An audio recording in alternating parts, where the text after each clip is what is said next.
The rain arrived with Eleanor Hartwell, as though the heavens themselves wished to mark her passage into obscurity. Through the streaked windows of the hired coach, she watched the Ashford estate materialize from the autumn mist, like something conjured from a melancholy dream, all grey stone and ivy-clad towers,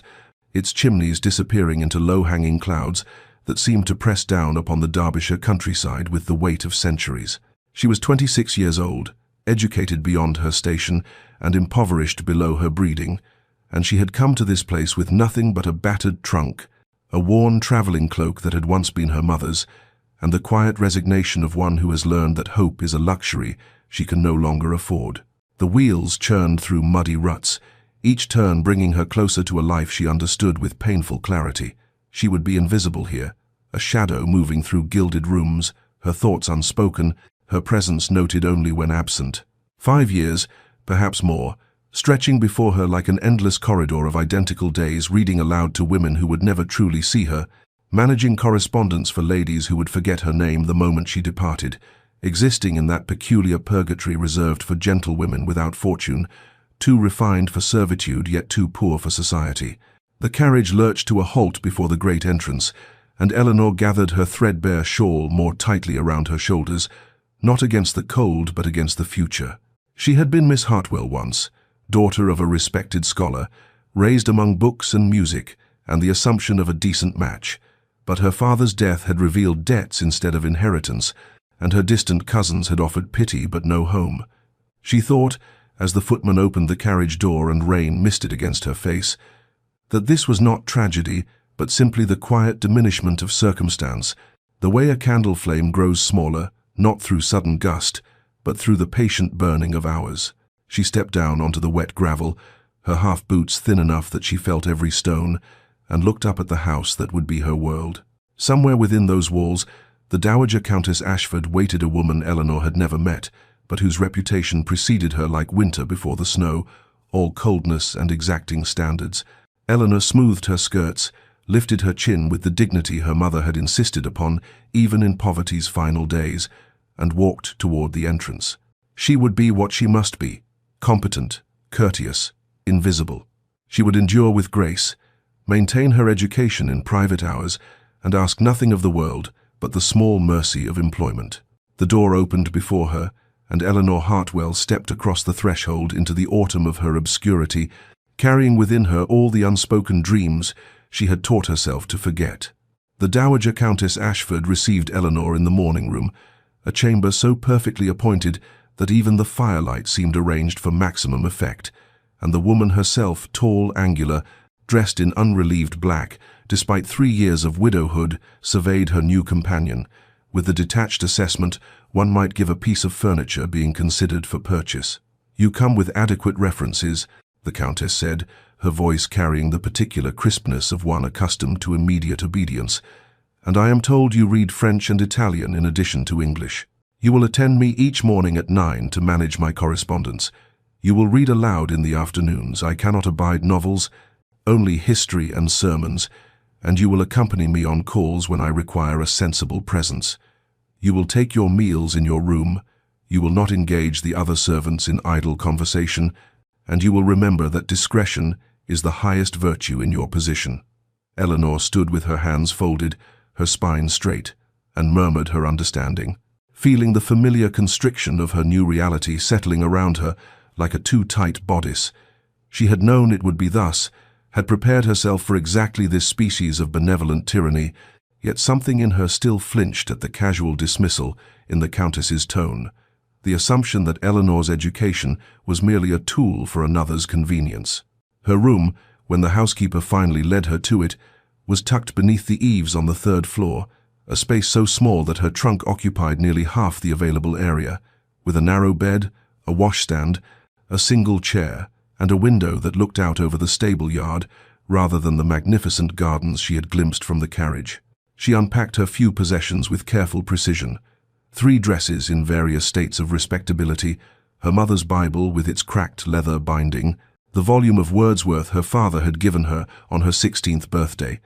the miniature portrait of her parents that was her only inheritance of value beyond memory. She arranged them on the small shelf as though creating an altar to the life she had lost, these fragments of a vanished world in which she had been somebody's daughter, somebody's hope, somebody who mattered. That first night, lying in the unfamiliar bed with rain drumming against the roof tiles just above her head, Eleanor made herself a promise. She would maintain her dignity, she would preserve her mind through whatever reading she could manage in her scarce free hours, and she would never, never allow herself to become bitter. She had seen what bitterness did to women in her position, how it twisted them into either obsequious servility or sharp-edged resentment, and she would not succumb to either. She would endure. She would be useful. She would make herself indispensable through competence and discretion,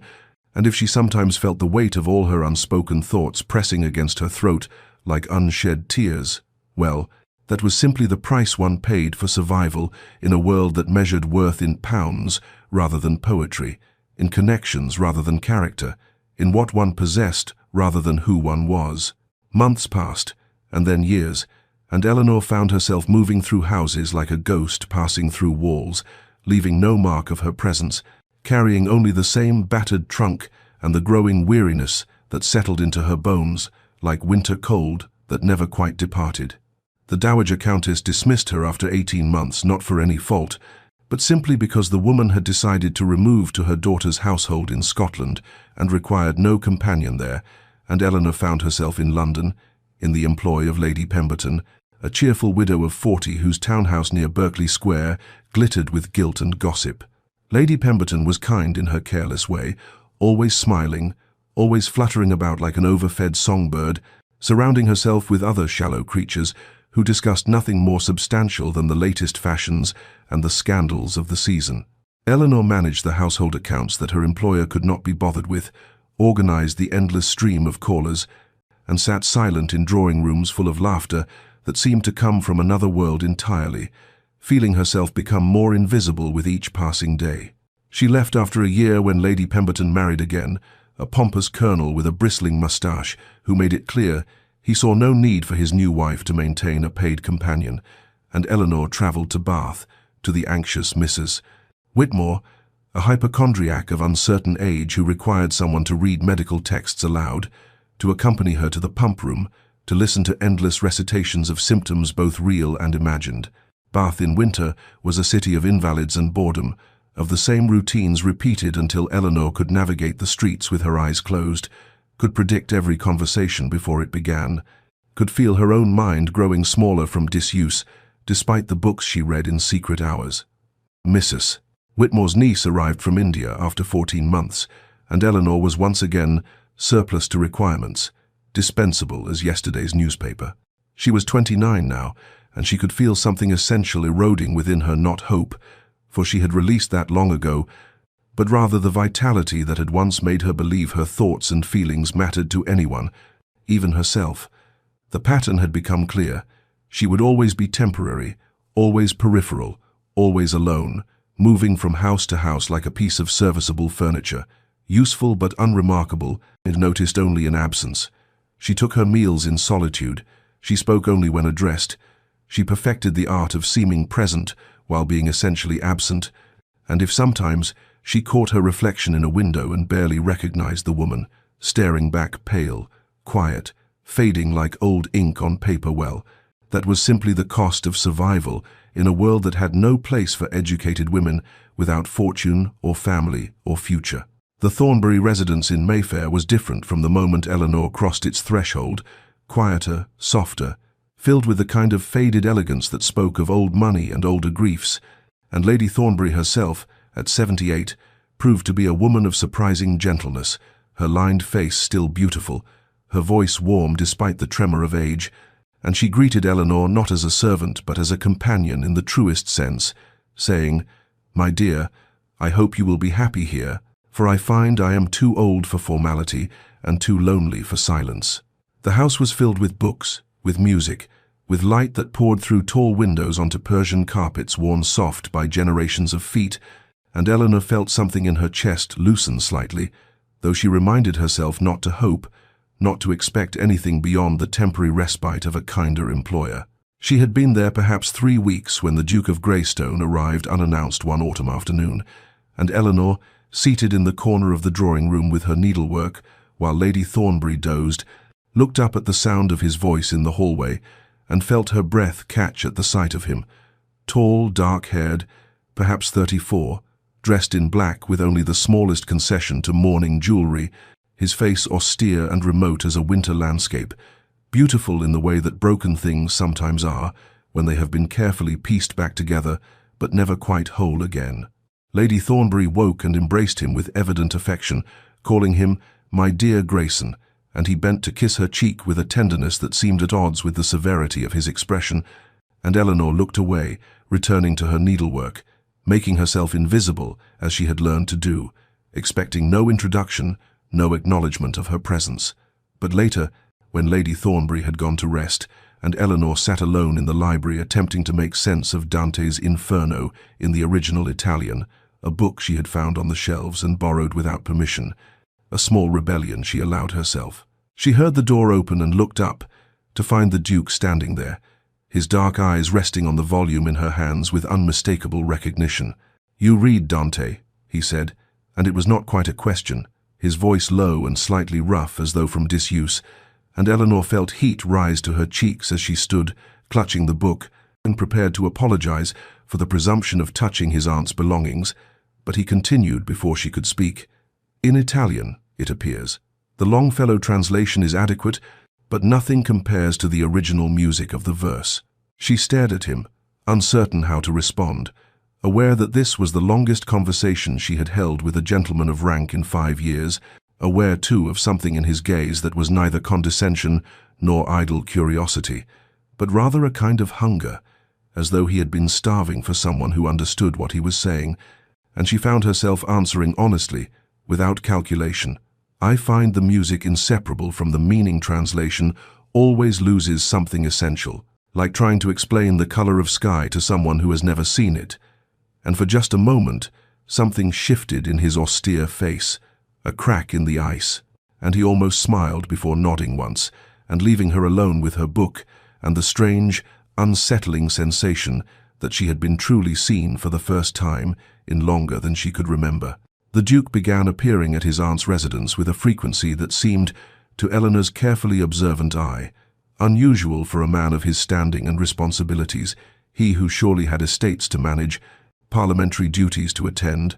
a vast world of privilege and power that should have kept him far from a Mayfair drawing-room where an elderly woman took her tea and a paid companion sat silent in corners. At first, Eleanor told herself it meant nothing, that his increased presence was merely the natural concern of a nephew for an aging relative, but she could not help noticing the way his dark eyes would find her across a room, not with the lascivious interest she had learned to recognize and deflect during her years of service, but with something else entirely, a curiosity, perhaps, or a question he had not yet learned how to ask. He would arrive for afternoon tea and somehow contrive to sit where he might observe her without obviousness, and once, when Lady Thornbury asked Eleanor's opinion on a proposed charity for educating poor girls, Eleanor offered her thoughts with careful moderation, arguing that education was not charity but investment, that knowledge could not be unlearned, and therefore represented the only true path from poverty to independence, and she felt the weight of the Duke's attention like physical touch, saw the slight inclination of his head that might have been agreement or merely acknowledgement. Another day he found her in the morning room writing letters for Lady Thornbury, and paused to ask what she was reading for. There was always a book nearby, and her constant companions, through years of loneliness, and when she showed him the volume of Wordsworth's poetry, he quoted several lines from memory, then asked if she preferred the romantics to the moderns, and they spoke for perhaps 10 minutes about poetry and the consolations of beauty in a world that often seemed devoid of it. And Eleanor felt something dangerous unfold in her chest, a warmth she had not permitted herself in so long she had forgotten its name. He began staying for tea when previously he would have departed after a brief visit, and he would ask her opinion on matters both trivial and substantive, whether she thought the new gas lighting made reading easier or merely different, what she made of the railway expansion and its effects on the countryside, if she had thoughts on the Irish famine and the government's inadequate response, and always he listened as though her answers mattered, as though she were not merely a paid companion, but a person whose mind and judgment held value. Eleanor remained guarded, her responses polite but measured, for she had learned, through bitter experience that kindness from the privileged classes was often casual, thoughtless, extended without awareness of how it might be received by those who had so little of it, and she would not mistake courtesy for genuine interest, would not allow herself to imagine that a duke might see anything in her beyond a temporary diversion, an educated woman whose conversation provided brief respite from boredom. She assumed nothing, expected less, and yet found herself listening for his footsteps in the hall, found her heart beating faster when he entered a room, found herself taking more care with her appearance on the days she knew he might visit, and hated herself for this weakness, even as she could not entirely suppress it. This small rebellion of hope against the iron discipline of self-protection she had cultivated, like armor against a world that had never been kind. Winter arrived with silent authority, transforming London into a study of greys and whites, frost etching delicate patterns on window panes, and the library at the Thornbury residence became a sanctuary against the cold, a room of deep burgundy curtains and leather-bound volumes, where firelight cast dancing shadows across oak shelves that reached toward high ceilings, and it was here that Eleanor and the Duke began to find each other with a frequency that seemed beyond coincidence, yet never quite crossed into deliberate arrangement. She would retreat there in the late afternoons when Lady Thornbury rested, seeking solace in books as she always had, and he would appear as though the library had summoned him too, and they would sit in separate chairs at first, reading in companionable silence, until one evening he asked what she thought of Milton's justification of God's ways to man, and she answered that she found Paradise Lost more compelling as a study of pride and longing than as theology, that Satan's rebellion interested her more than Adam's fall, because it spoke to the terrible courage required to choose damnation over submission,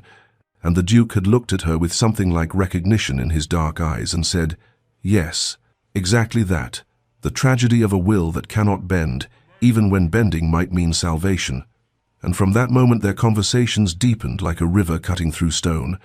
slowly but inevitably revealing what lay beneath the surface. He spoke of his late wife with a careful honesty that seemed to cost him, describing the 5 years of her decline from consumption,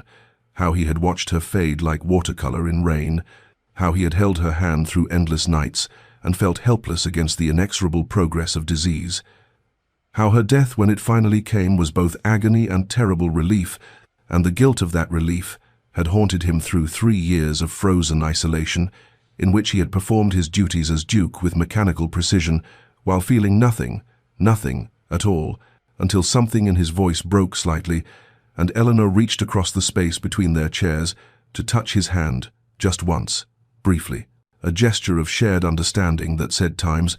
"I know what it means to lose everything and continue breathing anyway." She told him pieces of her own story in return, carefully edited but true enough: her father's death when she was 19,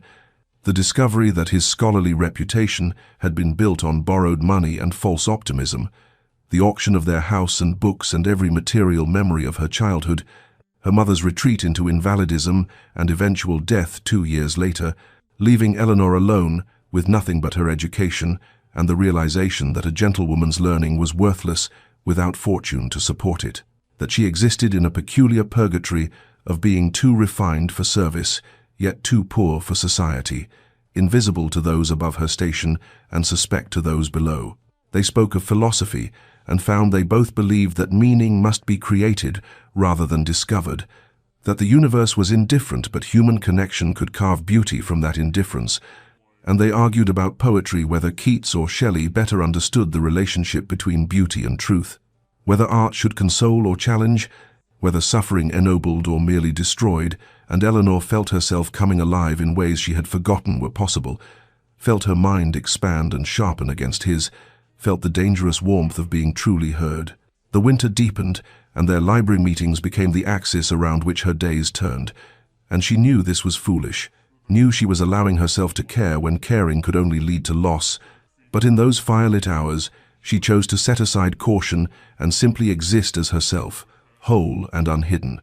even though she understood with perfect clarity that such moments were borrowed time, that eventually the world beyond the library doors would reassert itself, and she would return to her proper place in the shadows, alone. The whispers began like frost creeping across glass, subtle at first but spreading with inexorable certainty through the corridors and servants' halls of the Thornbury residence, and Eleanor became aware of them, the way one becomes aware of a change in temperature, a slight chill where warmth had been. Mrs. Hendricks, Lady Thornbury's lady's maid of 30 years, began offering Eleanor tight-lipped smiles that held no warmth, her eyes sharp with judgment, and something that might have been satisfaction at seeing someone brought low. And one afternoon, when Eleanor passed the morning room, she heard Mrs. Hendricks speaking to the housekeeper in tones meant to carry, "It's unseemly is what it is, His Grace spending so much time here," and always asking after times her asterisk, as though a paid companion should be of any interest to a duke.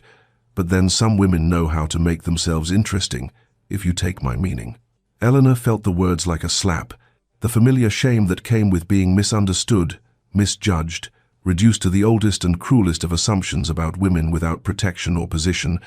and she walked on with her spine straight and her face composed, because she had learned long ago that showing pain only encouraged cruelty. That dignity was the only armor available to those who had nothing else. The other servants began to treat her differently too. The footman, who had always been polite, now avoided her eyes. The cook, who had sometimes sent up extra tea, now sent only what was strictly necessary.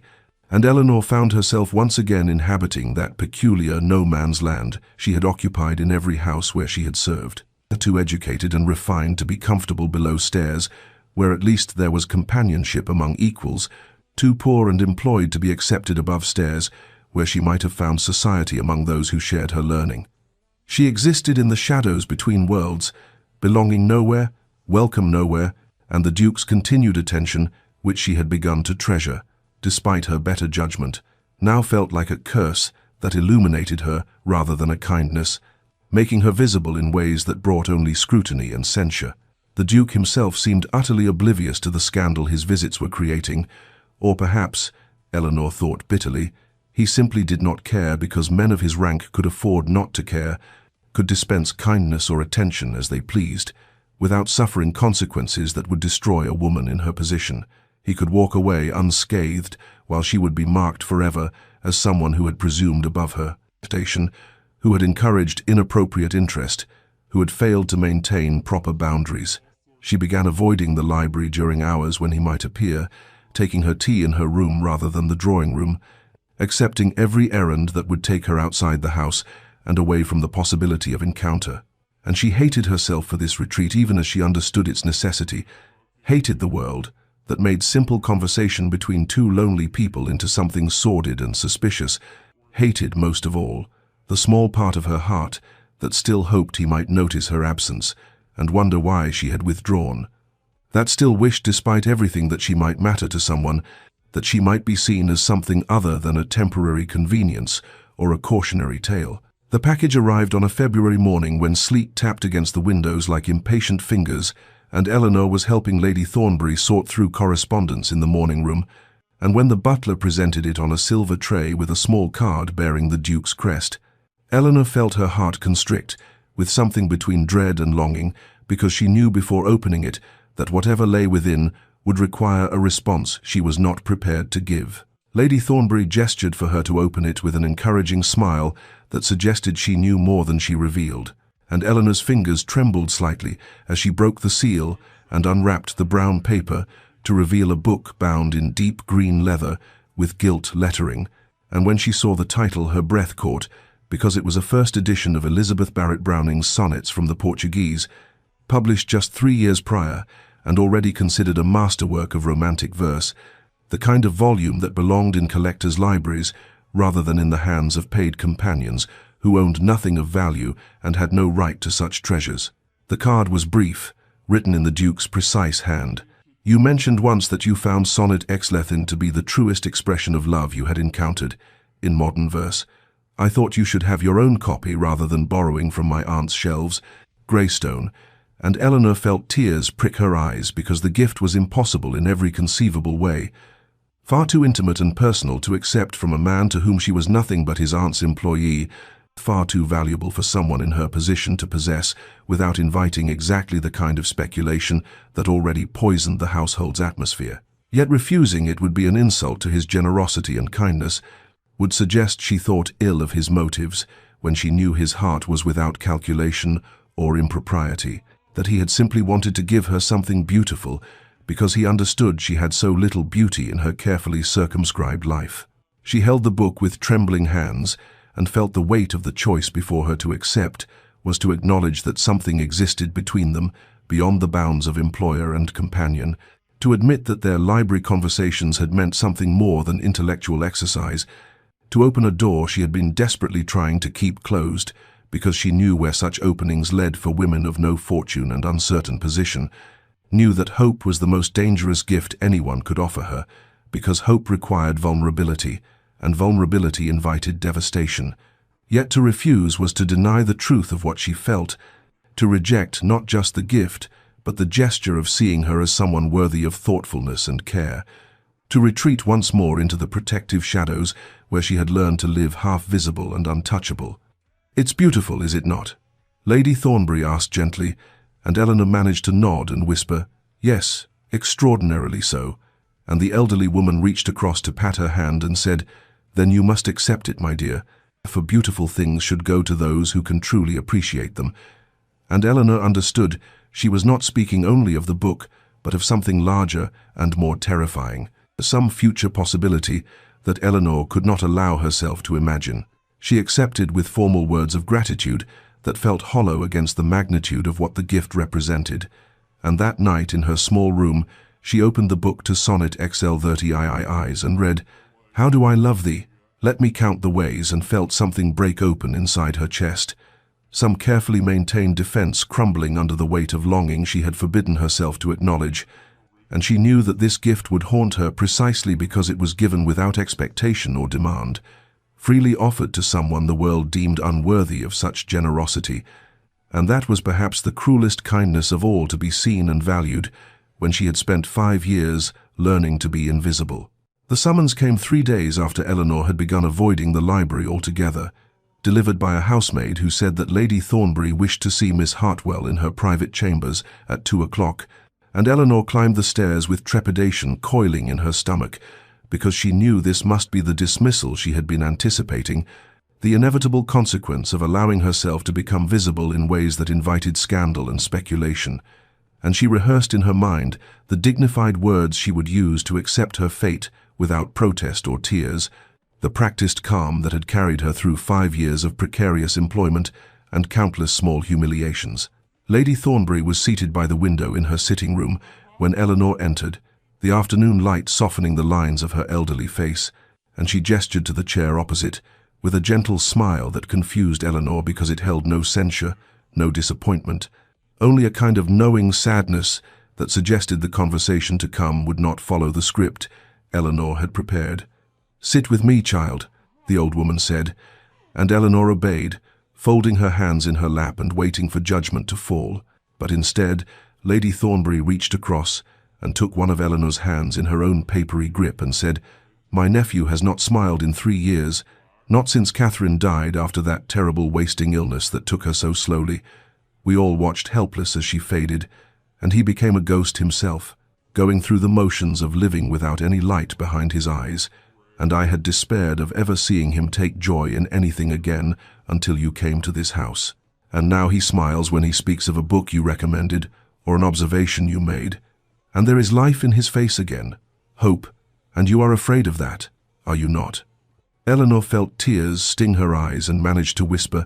"My lady, the household talks. They say things that suggest impropriety where there is none, and I cannot afford such talk. I have nothing and no one, and my reputation is all I possess." But Lady Thornbury shook her head and replied, "You think you are afraid of impropriety, dear girl, but that is not what truly frightens you. You are afraid of hope itself, afraid of being seen and valued, because you have spent so many years learning to be invisible, to want nothing, to expect nothing, and the possibility that someone might genuinely care for you, that you might matter to another soul, terrifies you more than any gossip ever could, because hope requires vulnerability, and vulnerability means you might be hurt, might be disappointed, might discover that you were wrong to let yourself believe you deserved happiness." The words struck Eleanor like stones thrown at glass, cracking through defenses she had not even known she was maintaining, and she found herself weeping quietly, while Lady Thornbury held her hand and stroked it with infinite gentleness, and the elderly woman continued, "I do not know what will come of this connection between you and my nephew, whether it will lead where your heart might wish, or whether circumstances will prove too difficult to overcome. But I do know that retreating into shadows, because you are afraid to stand in the light, is a kind of death, a slow extinction of the self.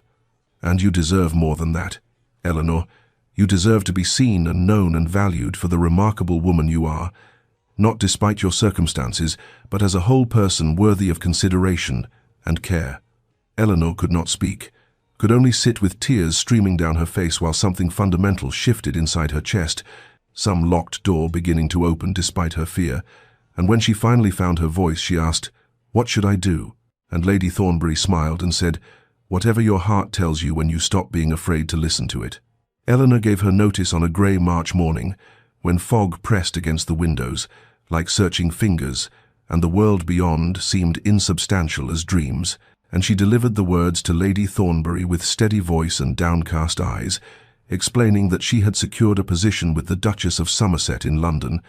a prestigious household where her services would be well compensated and her duties clearly defined. And though these were true facts, they were also careful lies, because the real truth was that she was fleeing, running from the terrible possibility that Lady Thornbury's words had awakened in her heart, from the hope that had begun growing despite all her efforts to uproot it, from the unbearable tension of existing in the same house as the Duke of Greystone, knowing that every conversation pulled her deeper into longing she could not afford and dared not acknowledge. Lady Thornbury accepted the resignation with sad resignation in her eyes,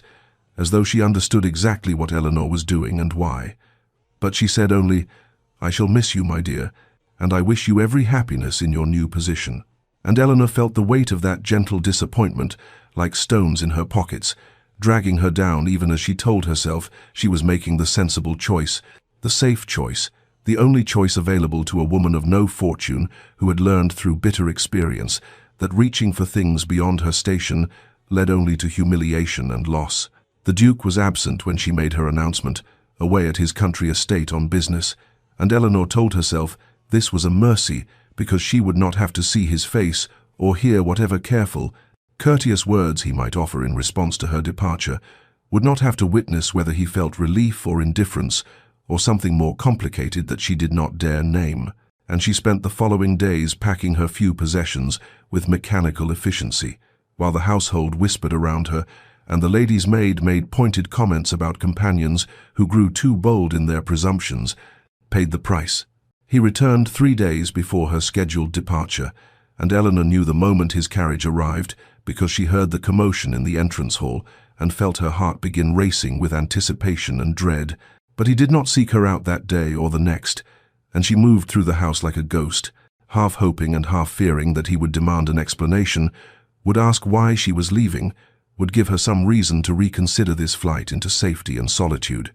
On her final evening, Lady Thornbury held a small dinner and the Duke attended,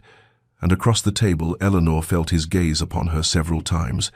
But when she dared to meet his eyes, his expression was unreadable, neither hurt nor relieved, neither pleading nor dismissive, just carefully controlled and distant, as though he had already accepted her departure as inevitable. And after dinner, when she came to bid Lady Thornbury good night, the Duke was standing by the library door, and he said simply,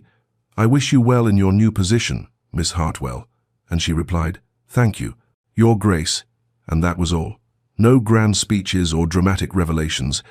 just formal courtesies exchanged between two people who had once talked of poetry and loss and loneliness in the quiet hours of winter evenings, and Eleanor told herself as she climbed the stairs to her room for the last time that this was exactly what she had wanted, this clean and unremarkable ending that would allow her to return to the invisible life she had known before hope had made her vulnerable, though the tears that came unbidden in the darkness suggested her heart understood what her mind refused to admit, that she was not fleeing toward safety, but away from the most dangerous and precious thing she had ever been offered, the possibility of being truly seen and genuinely valued by another soul. Months passed in the Duchess of Somerset's London townhouse, like water flowing over stones, each day wearing away another small piece of Eleanor, until she sometimes looked in the mirror and barely recognized the hollow-eyed woman staring back, And though the rooms were gilt and magnificent, draped in silks and filled with hothouse flowers even in winter, there was a suffocating quality to the luxury that made Eleanor feel as though she were slowly drowning in velvet and propriety and endless, meaningless demands. The Duchess was a woman of 60 with the temperament of a spoiled child, given to sudden rages over trivialities, a letter delivered 5 minutes late, a ribbon the wrong shade of blue,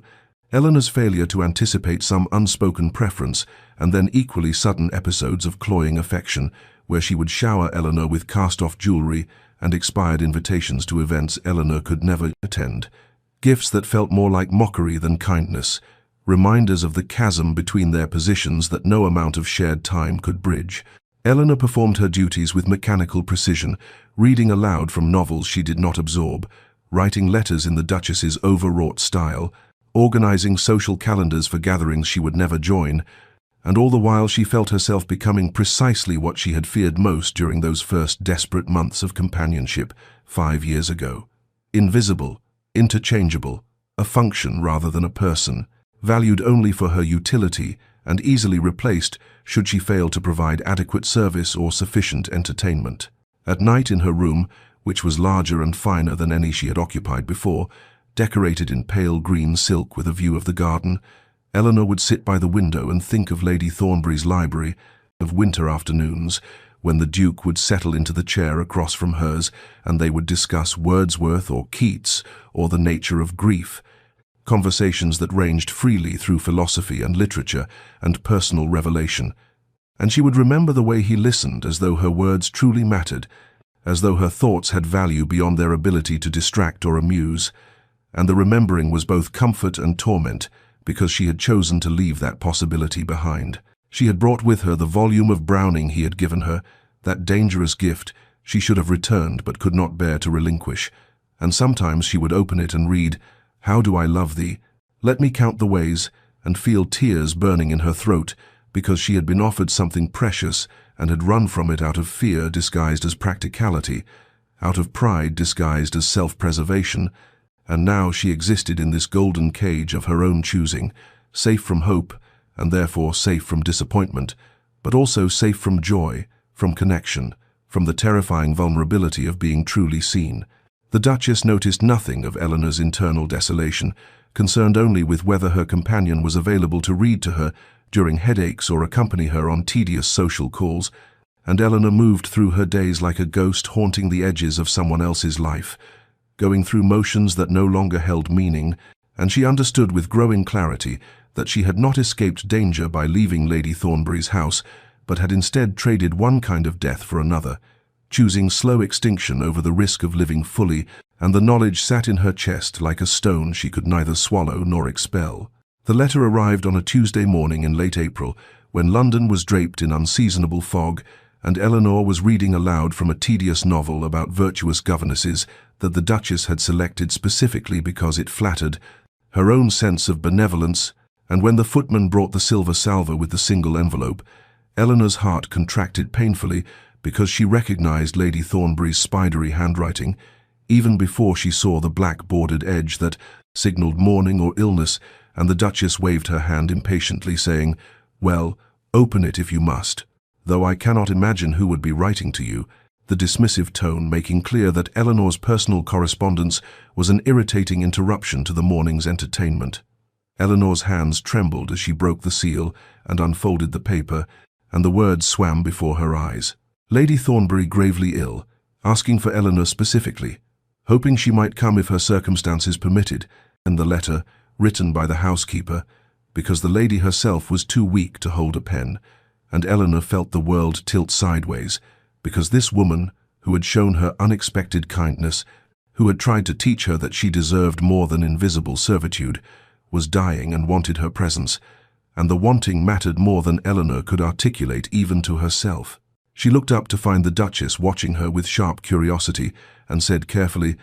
"Lady Thornbury, my former employer, is gravely ill and has requested that I visit her if possible," and she heard the pleading note in her own voice, hated herself for it even as she could not suppress it, and the Duchess's expression shifted from curiosity to cold calculation, as she said, "Out of the question. I'm afraid Lady Pemberton is calling this afternoon, and I require you to help me receive her, and then we have correspondence to manage. And really, Eleanor, I cannot spare you for social calls to previous employers, no matter how ill they may claim to be." The refusal landed like a physical blow, and Eleanor sat very still as something crystallized inside her, some core of herself that had been slowly reforming during these hollow months of golden captivity. And she heard herself say with a clarity that surprised them both, "Then I must tender my resignation, Your Grace," effective immediately, and the Duchess's face flushed with outrage as she sputtered about contracts and obligations and the impossibility of finding a replacement on no notice.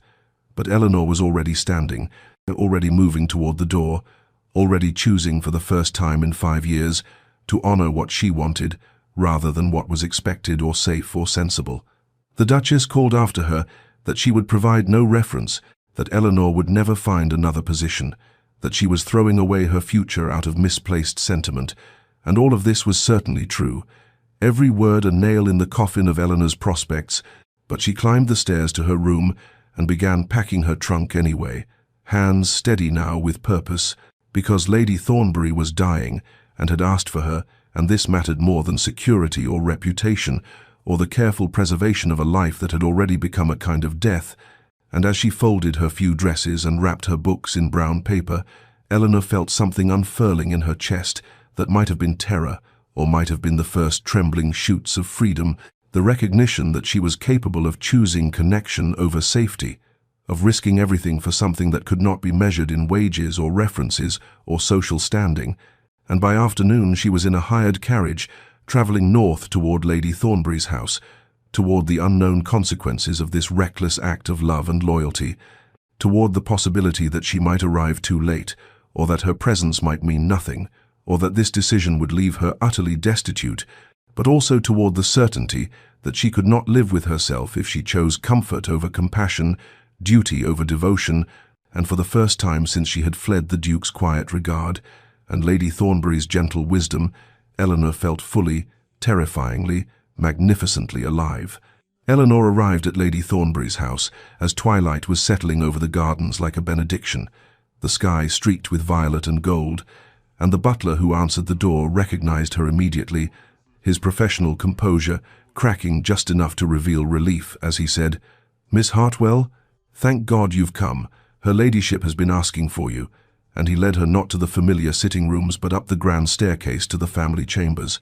Through corridors Eleanor had never walked before because companions did not venture into such intimate spaces, and when he opened the door to Lady Thornbury's bedroom, Eleanor saw first the massive canopied bed, where the old woman lay propped against pillows, looking impossibly small and frail, and then she saw the Duke sitting in a chair pulled close to the bedside, his dark hair disheveled, his face hollow with exhaustion and sleepless vigil, and their eyes met across the room with a jolt of recognition that contained everything they had left unsaid during Eleanor's abrupt departure months before. Lady Thornbury's eyes opened at the sound of the door, and when she saw Eleanor a smile transformed her wasted features as she whispered, "You came. Child, I feared you would not."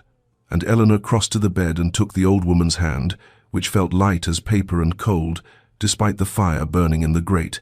and she said with tears threatening, "Of course I came, my lady, how could I not when you asked for me?" And Lady Thornbury squeezed her fingers with surprising strength and said,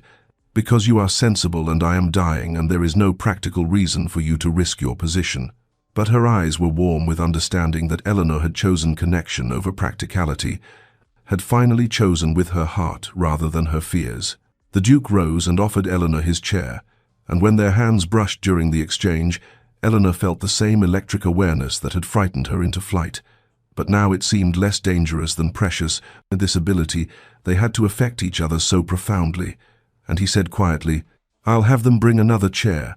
But Lady Thornbury shook her head and said, "Stay, both of you, I want you near."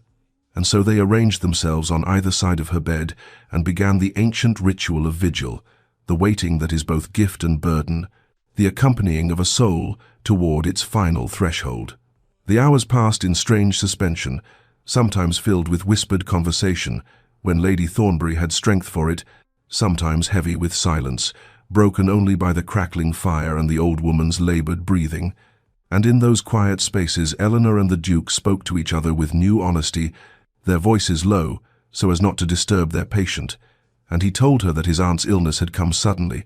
that he had been here for a week watching her fade, and Eleanor told him about the Duchess's refusal and her own reckless resignation, and he looked at her with something like wonder and said, "You gave up everything to come here?" And she replied simply,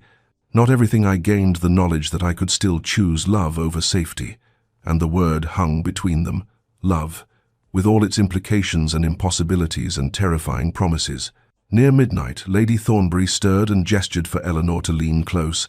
and when Eleanor did, the old woman whispered with fierce clarity, "Don't let fear make you small.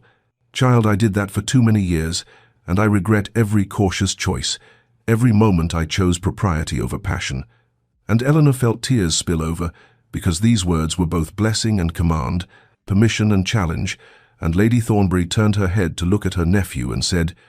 "You too. Alexander, don't waste what you've been given." And then she closed her eyes with a sigh of contentment, as though having delivered this final wisdom she could rest. As dawn broke pale and pink through the windows, painting the room in gentle light, Lady Thornbury took one last peaceful breath and simply did not take another, slipping away so quietly that Eleanor almost missed the moment of transition, and she and the Duke sat in stunned silence on either side of the empty shell that had housed so much wisdom and kindness, and then, without speaking, they reached across the bed and clasped hands, united in grief that felt clean and shared, mourning together as equals for the first time, no longer separated by the walls of class and propriety that Eleanor had so carefully maintained.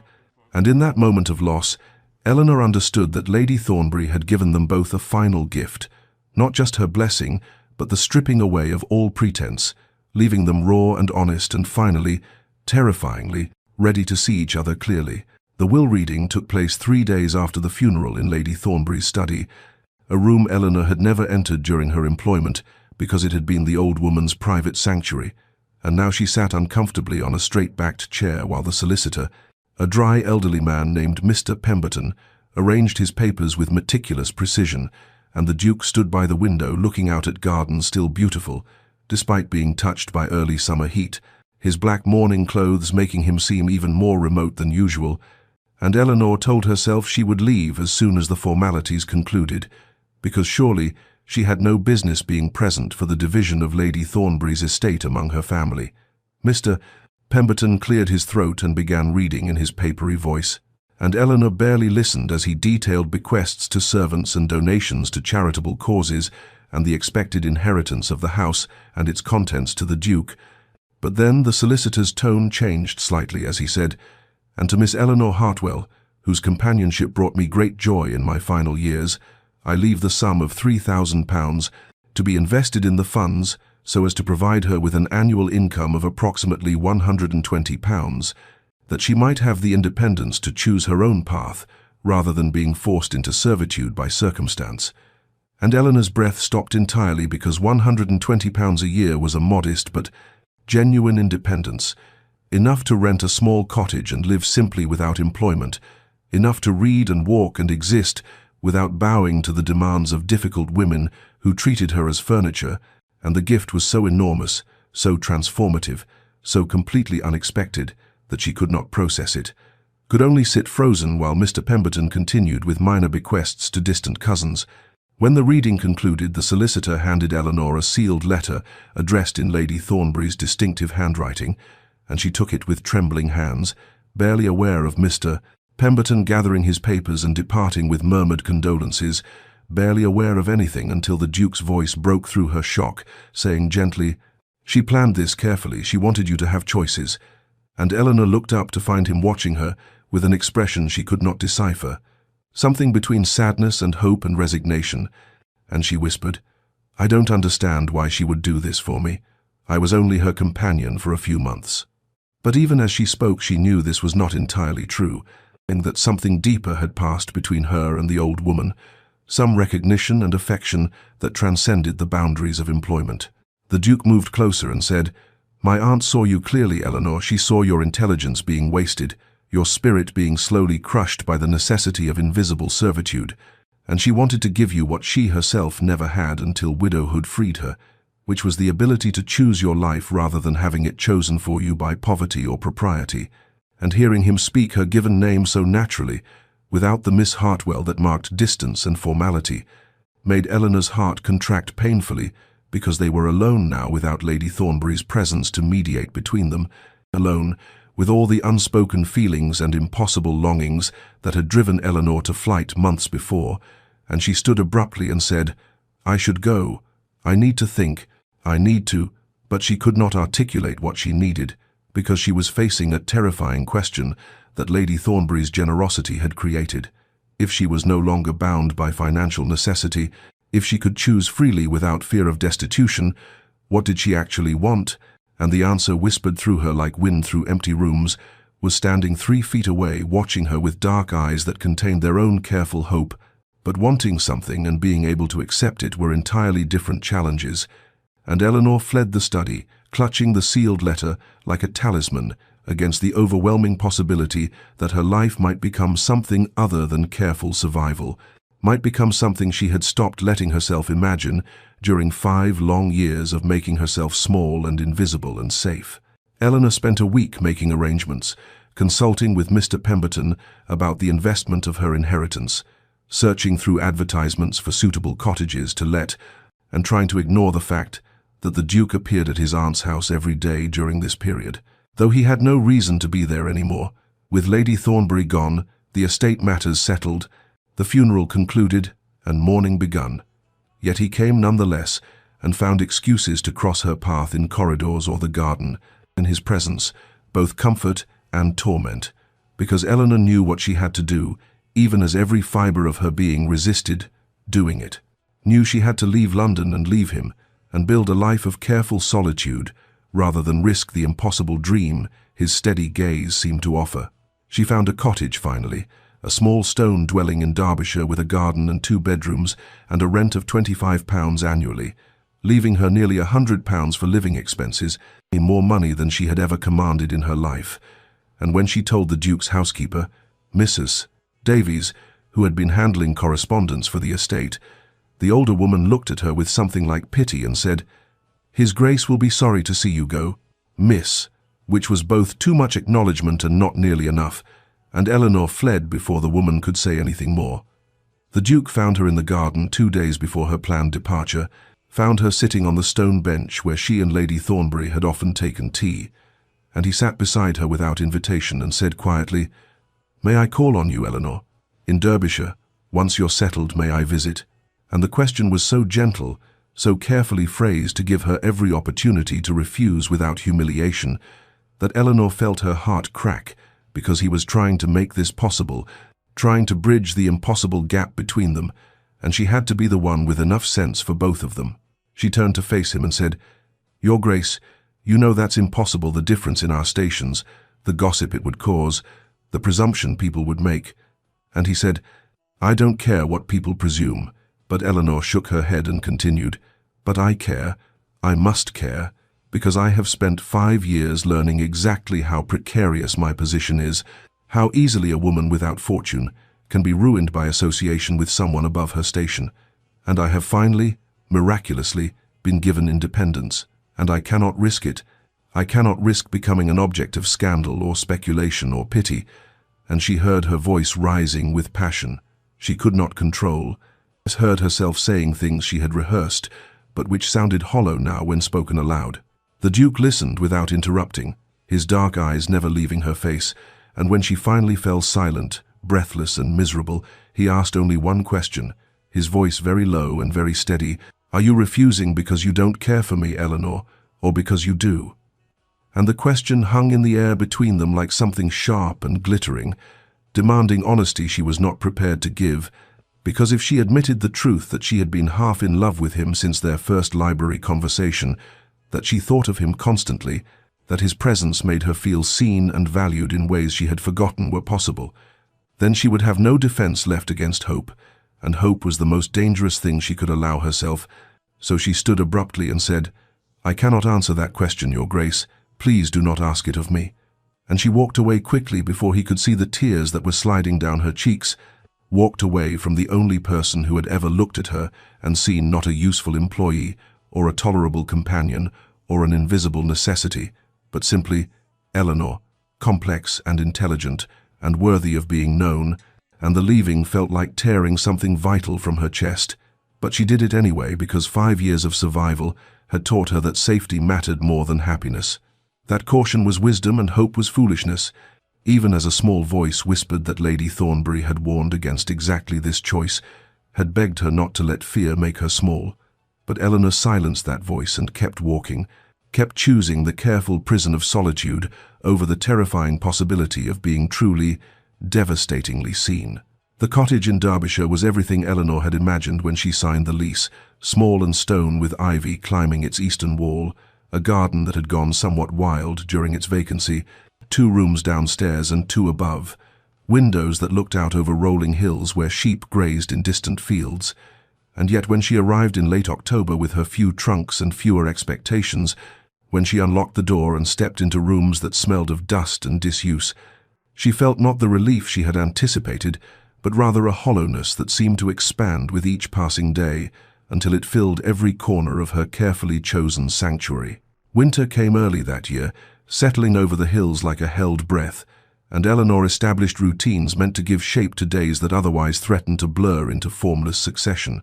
She rose at dawn and lit fires, prepared simple meals, walked the frozen lanes wrapped in her warmest cloak, read by lamplight until her eyes ached, and tried not to think about the question the Duke had asked in Lady Thornbury's garden, tried not to examine too closely why she had fled rather than answering honestly. She read voraciously during those months, worked through volumes of poetry and philosophy she had accumulated over years of employment,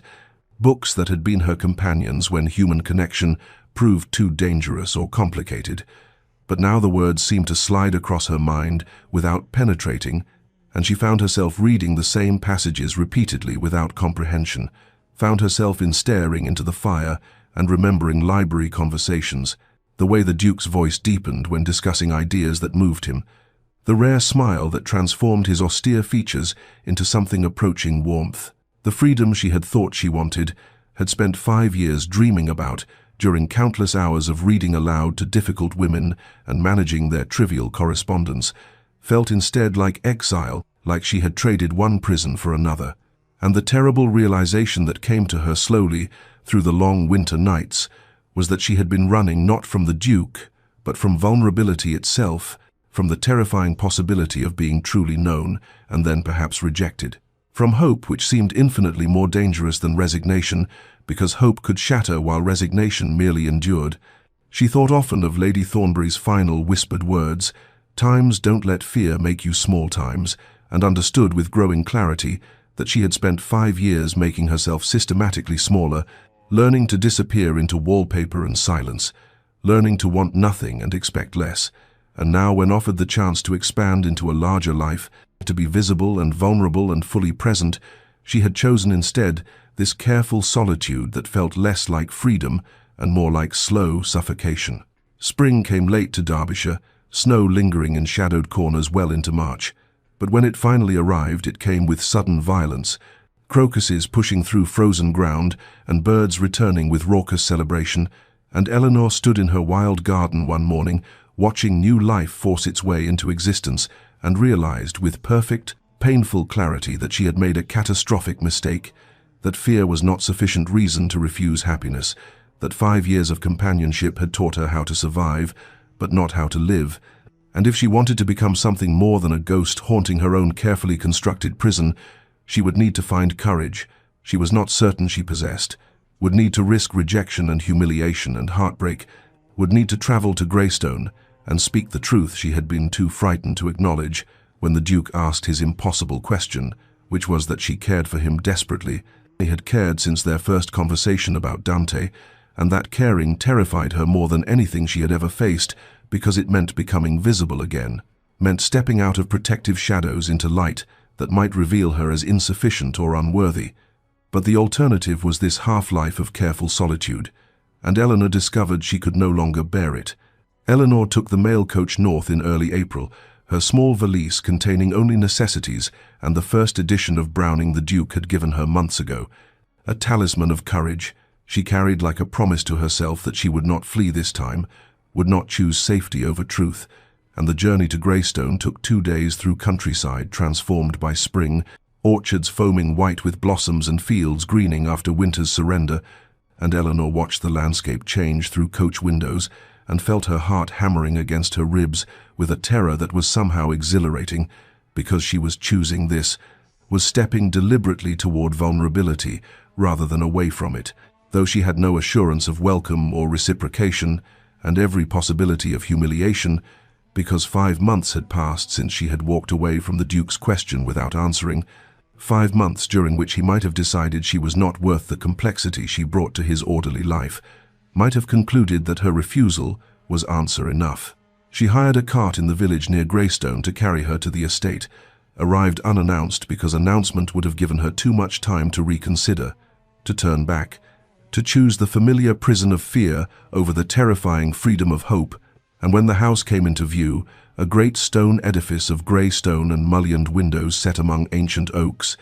Eleanor felt simultaneously that she was making either the bravest or most foolish decision of her life,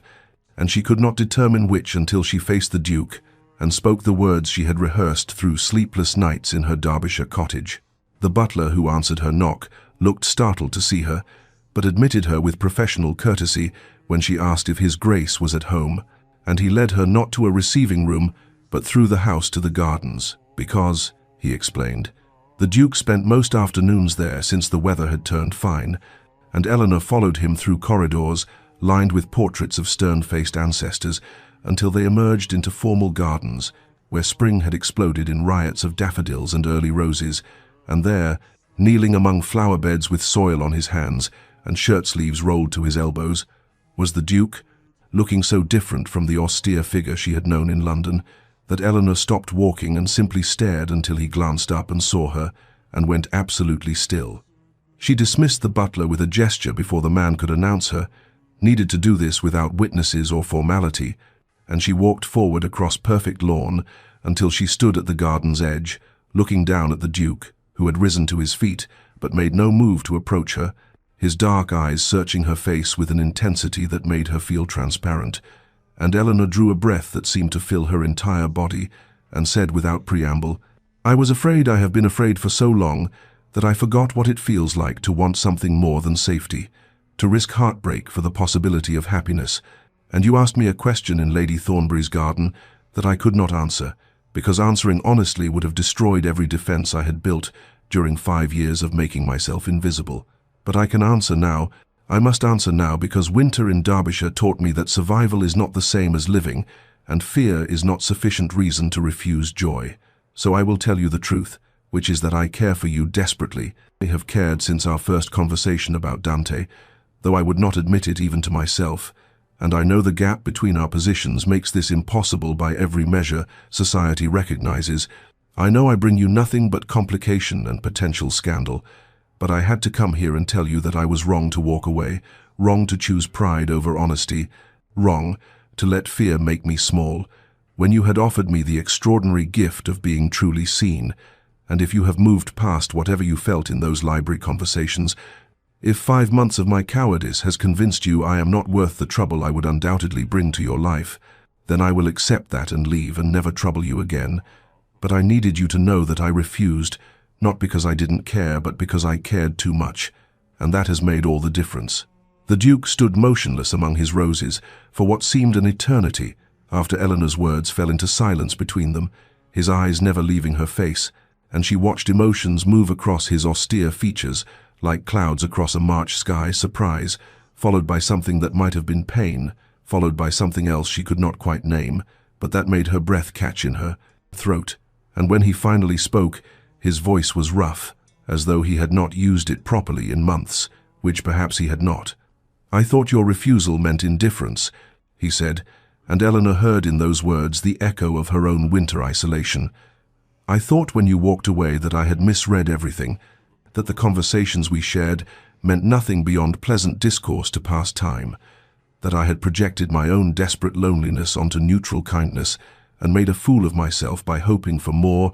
but I could not quite convince myself to stop hoping even when logic demanded it. even when 5 months passed without word, and I told myself daily that you had made your position clear, and I should respect it and move forward with my life, as it was before you entered Lady Thornbury's drawing room and made me remember what it felt like to be fully alive. He stepped forward then, closing the distance between them until Eleanor could see soil under his fingernails and a smudge of dirt on his collar. And the way his dark eyes had gone brilliant with something she recognized now as hope tempered by caution, and he continued speaking as though the words had been damming up inside him for months and now could not be stopped. "You brought light back into a world that had gone grey after Catherine's death," he said, and Eleanor noticed he spoke his late wife's name without the careful distance he had maintained in their early conversations, as though Eleanor's honesty had given him permission for his own, "not because you tried to replace what I had lost, but because you were so entirely yourself, brilliant and careful and kind and afraid. Yes, I saw your fear even when you thought yourself invisible, saw how you had learned to make yourself small to survive in a world that had no proper place for women like you. Women too educated for servitude, but too poor for society. And I wanted to give you space to be large again, to take up room and speak your mind and exist without apology. Wanted it so desperately that I forgot to guard my own heart against the possibility that you might not want the same thing, might not see in me anything beyond an employer's nephew who paid you more attention than was strictly proper." He paused then, seemed to gather himself, and Eleanor saw his hands tremble slightly before he clasped them behind his back, as though to prevent himself from reaching for her before he had permission. "I do not ask for an answer now," he said quietly. "I do not ask for anything except the chance to court you properly, openly,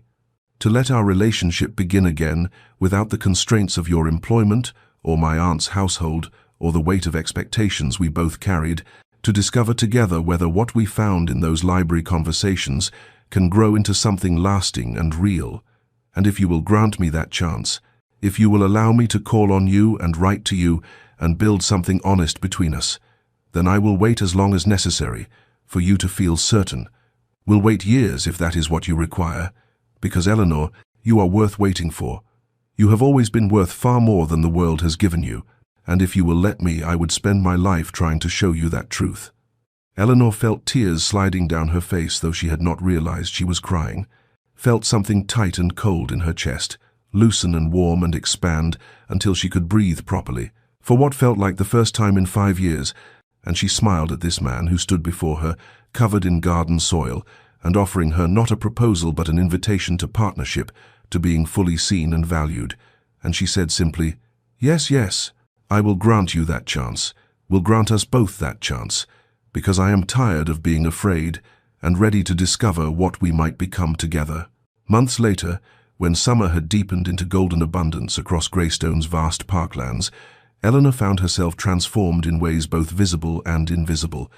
though the transformation had come gradually through accumulated moments rather than sudden revelation, through morning walks in the Duke's gardens, where he taught her the names of roses his late wife had planted, and she taught him to see the mathematical patterns in flower arrangements, through afternoon letters that arrived at her Derbyshire cottage with such regularity that the postmaster began to smile knowingly when he handed them to her, through evening visits, when the Duke would drive the 20 miles from Greystone to sit in her modest parlour and discuss philosophy and poetry and the ordinary details of their separate days, as though such sharing were the most natural thing in the world. Society noticed, of course, because society always noticed when a duke paid attention to anyone,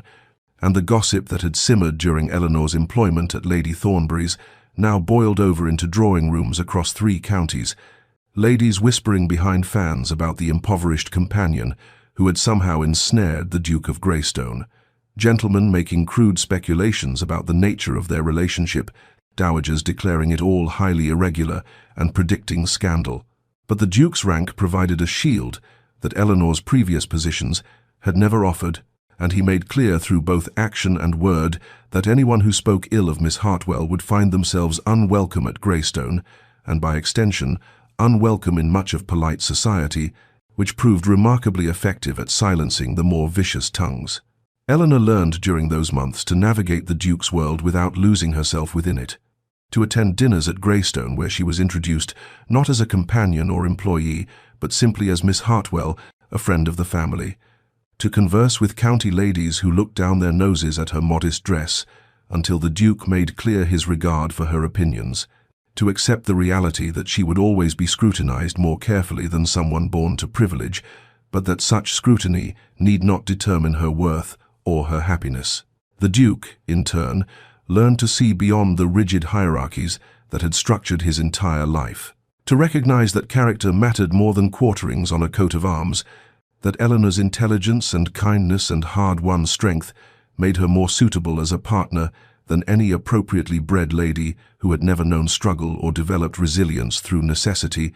and he began to understand that what he had mistaken for proper social order was often merely comfortable prejudice that prevented genuine connection. The proposal came in October, nearly a year after their courtship had begun, on an afternoon when they walked together through Greystone's beechwood and the leaves overhead burned gold and crimson against an impossibly blue sky. And the Duke stopped beside an ancient tree and took Eleanor's hand and said without preamble that he did not want to spend another winter without her, and did not want to return each evening to a house that felt empty, despite its many rooms, did not want to wake each morning without the knowledge that she would be there to share the day's small joys and inevitable sorrows, and he asked not whether she would marry him, but whether she would be his partner in building a life that honored both of them, that made space for her love of learning and his need for purpose, that created something new rather than forcing her to fit into something old. Eleanor said yes, with tears streaming down her face and laughter breaking through her voice,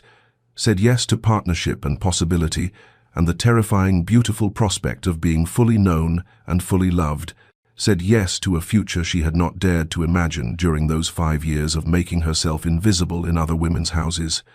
And the Duke kissed her there among the golden leaves with a tenderness that felt like coming home to a place she had never known existed. 3 years after Eleanor Hartwell became the Duchess of Greystone,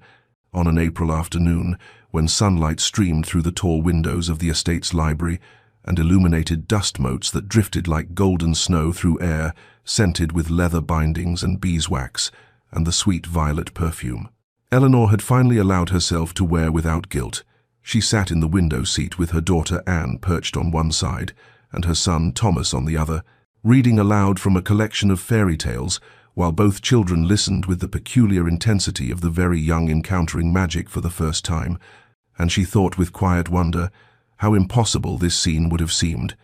To the woman who had arrived at the Ashford estate 6 years ago, with nothing but a worn travelling cloak and carefully guarded dignity, and the bone-deep certainty that she would live and die invisible in other women's houses. The Duke entered the library as she finished the tale of the princess who learned to speak honestly instead of prettily, and both children immediately abandoned their mother to rush toward their father, with demands that he settle some dispute about whether dragons preferred gold or jewels. And Eleanor watched her husband kneel on the Persian carpet to engage in serious negotiation with a 5-year-old and a 3-year-old, as though their concerns mattered as much as any parliamentary debate, watched the way his severe face softened into laughter when Thomas insisted dragons actually preferred cake, watched the tender patience with which he listened to Anne's elaborate theory about dragon dietary preferences, and she felt her heart expand with a love that had deepened rather than diminished, with time and familiarity, and the ordinary struggles of building a life together. When the children finally released him and went to play with wooden blocks in the corner, the Duke crossed to Eleanor and drew her to her feet and into his arms in a gesture that had become so natural over 3 years of marriage that she no longer felt the instinct to pull away or make herself smaller or wonder if she deserved such tenderness, and he said quietly into her hair the words he had spoken on their wedding day and repeated countless times since, with no diminishment of sincerity, "You are my greatest treasure, Eleanor, not despite where you came from, but because of who you became through it, because you learned strength and compassion and courage in circumstances that might have made you bitter or small, and I am grateful every day that you found the bravery to risk hoping again, and to come to my gardens that spring morning and tell me you were ready to stop running from the possibility of happiness." Eleanor lifted her face to kiss him gently, tasting in that kiss all the ordinary, extraordinary days they had shared and would share, the arguments and reconciliations and quiet evenings and shared laughter and the slow, patient work of building partnership, And she thought how Lady Thornbury had been right, that fear must not be allowed to make us small, how the 5 years she had spent learning to disappear had taught her exactly what she was willing to risk visibility for, how the greatest courage is not the absence of fear, but the decision to reach for joy despite it. Dear listener, perhaps you too have learned to make yourself invisible, to guard your heart so carefully that no one can see inside, to believe that safety lies in expecting nothing and risking less, and perhaps like Eleanor you have convinced yourself that this is wisdom rather than wounds speaking. But I would gently suggest that there is a difference between protecting yourself and imprisoning yourself, between caution and the refusal to hope, and that sometimes the bravest thing we can do is allow ourselves to be fully seen by someone who has earned the privilege of seeing us, to speak our truth even when our voices shake, to reach for happiness even when we cannot guarantee the outcome, and to trust that we are worth the very love and partnership and joy that we have spent years telling ourselves we do not deserve or cannot have or should not want. Your worth is not determined by the positions you have held, or the houses you have served, or the ways the world has tried to make you small. You carry within you the same capacity for transformation that Eleanor discovered, the same potential for a life built on honesty rather than fear, on connection rather than isolation, on the courage to hope even after hope has disappointed you, and if you will grant yourself permission to want more than mere survival, to believe that you deserve to be valued for exactly who you are, to risk the vulnerability of being fully known and fully present in your own life, then perhaps you too will discover that the greatest treasures are not the things we grasp, but the moments we allow ourselves to receive. May you find the courage to stop making yourself invisible. May you discover partnership that honors your whole self. May you learn that fear is not enough reason to refuse joy, and may you rest tonight knowing that your story, like Eleanor's, is still being written, and the best chapters may yet lie ahead. This story comes to you from Whispered Chronicles, where we believe every heart deserves to hope again. Please like and subscribe to hear more tales of transformation and the courage to be seen.